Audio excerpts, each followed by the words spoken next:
Your physiological strength in many ways is the foundation for your psychological balance. I think food and toilet both must be far away. Then you will keep your physiology in a conscious condition. Just because I'm laughing and joking about this, don't think there is no problem. There is substantial problem.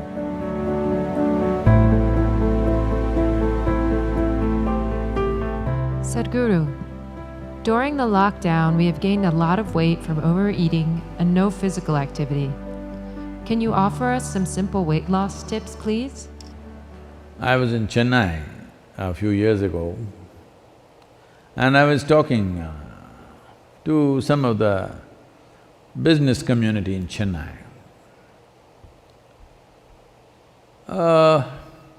They were not particularly obese or something, but little, trying to imitate the planet. Not by being on a spin, in form, I mean. So I said, as a generation of people, look at your condition. If I had come to Chennai 50 years ago or 100 years ago, in what physical form people would be, in what level of physical fitness they would be, ordinary people I'm talking about. I'm not talking about gymnasts, sports persons, not those kind of people, ordinary people on the street. Or even now, in what kind of physical strength and condition people are in rural India, for example. I said, see, suppose it so happened, you were walking on the street and you saw a tiger, a wild tiger, hungry one. How many of you can at least climb a tree? And this is a spectacular show, a tiger on a Chennai street. This is not a everyday happening, it is something you must enjoy. But how many of you can climb a tree, which is the trunk of it, usually the city trees, what is on the avenues and stuff, is not more than 8 to 12 feet. How many of you can climb this 8 to 12 feet and sit on a branch and enjoy the wildlife view? No. Only those guys who are doing the menial jobs, the guy who is sweeping the street, maybe he will go sit on the tree and watch how wonderful a breakfast you are. Why have we become like this? It's not that tiger is where is the tiger going to come? That's not the point. Why are you in this condition that you cannot do anything physically anymore? All you can go to office and come back. Those things are also necessary in today's world, but is it not important that you are in some way physically competent? Physical competence is a reflection of your physiological strength. And your physiological strength in many ways is the foundation for your psychological balance. It is no more in question.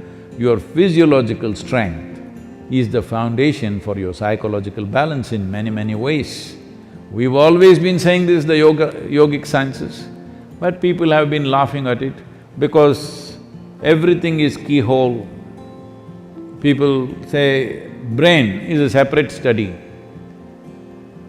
That's why yesterday I confessed with all the neuro experts, see, I don't have a brain. At least most of the time it's not working. I keep it off. There is enough from the tips of my hair to my toes. There are enough cells with enough memory and intelligence, they will do my life. I have disciplined them nicely. They will do my life the way I want. Because a large part of day-to-day work and day-to-day functioning is just a repeat work. All you need is a clerk. You don't need a super brilliant person to do all these things. So I have trained them and they do their work.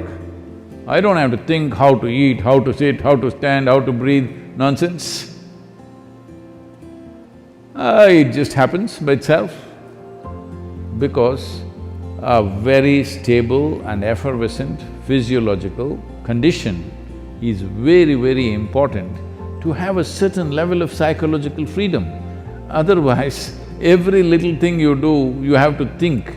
Once you think, inevitably you're confused about every damn thing that you do. Now, you're talking about because of virus you ate too much. This is not because of virus you're eating too much. This is a kind of a compensatory activity that, you will see this in the cinema theaters and everything. If you have nothing to do, never before in the history of humanity was food simply available like this all the time. It's a wrong thing that everywhere you walk there is food. It should not be. I see some of the corporations in America are organizing like this. Food and toilet should always be within whatever 50 feet or 100 feet, something they've fixed, 50 feet I think. Within 50 feet of wherever you are, there must always be food, and that food is usually 1 month old, of course, and there is a toilet. No, I think food and toilet both must be far away. Then you will keep your physiology in a conscious condition. Everywhere there is toilet, it's not good because body has certain resilience. You wanting to run to the toilet is not just physiological, sometimes it may be when the body, at some time it is disturbed, at that time it may be. Otherwise, in normal conditions, it is more a psychological condition than a physiological condition. That all the time you want to message, not because you have something very significant to say, it is simply because it's a release. Similarly, going to the toilet is a release, sexuality is a release, wherever, whenever, whatever, all the time the same things, because you are building up nonsense within yourself all the time, you need a release, all the time release.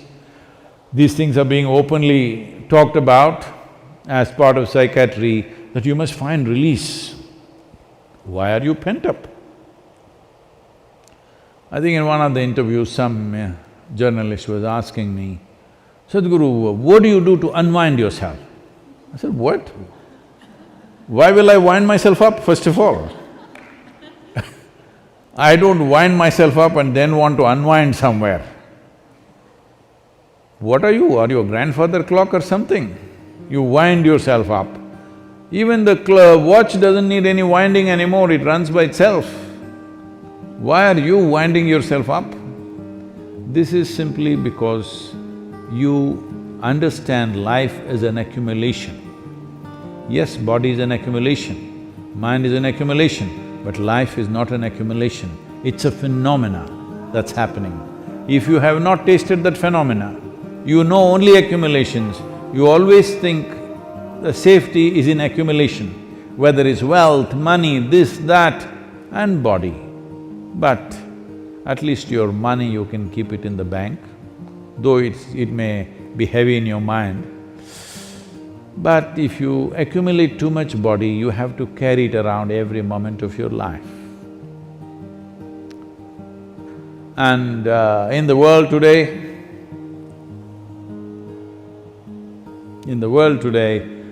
30% of the population is malnourished, and around the same percentage of people are obese, overweight.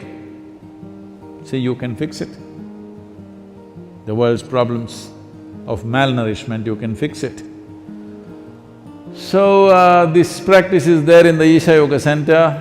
Whenever cause comes up, when Isha Vidya, educating rural children, raising funds for it became a problem, then many people in the yoga center took this up.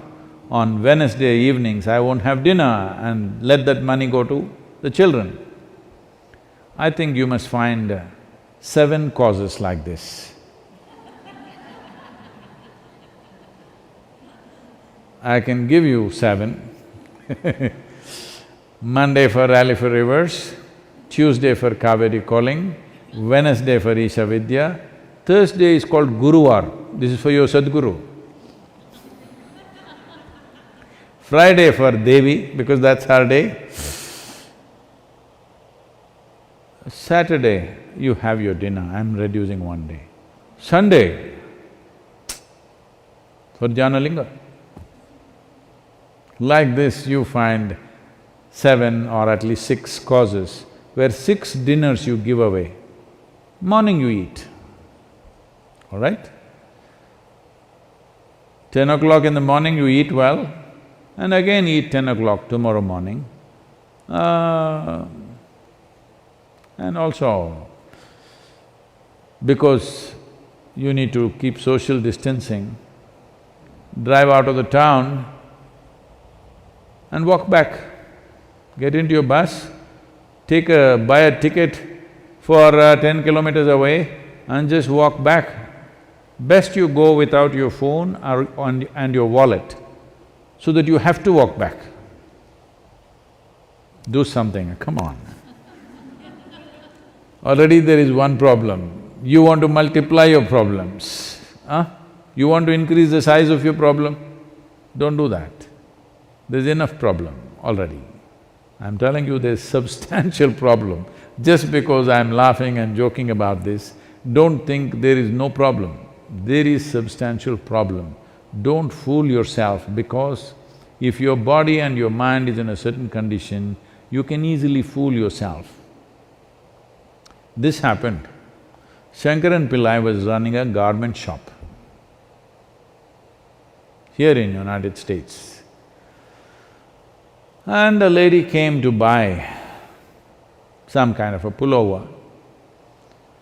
So, he promised her it is 100% wool. She took it, went home.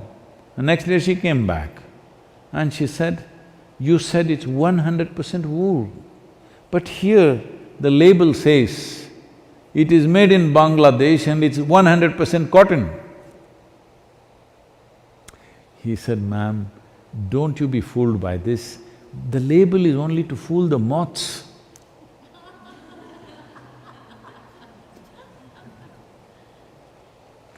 Like this, there are so many labels all over the world, don't go by that.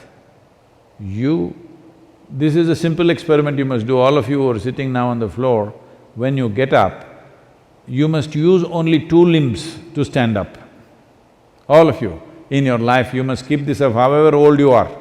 This is a simple test for you. You sit down cross-legged and when you want to stand up, you use only 2 limbs. That means you don't do 4-wheel drive. Just get up with your legs. This much fitness at least you must manage. If you can't climb a tree, there are not enough tigers to, for them to roam in your city. If you can't climb a tree, it's okay, but at least you must be able to stand up. This much fitness you must maintain. Please do that for yourself.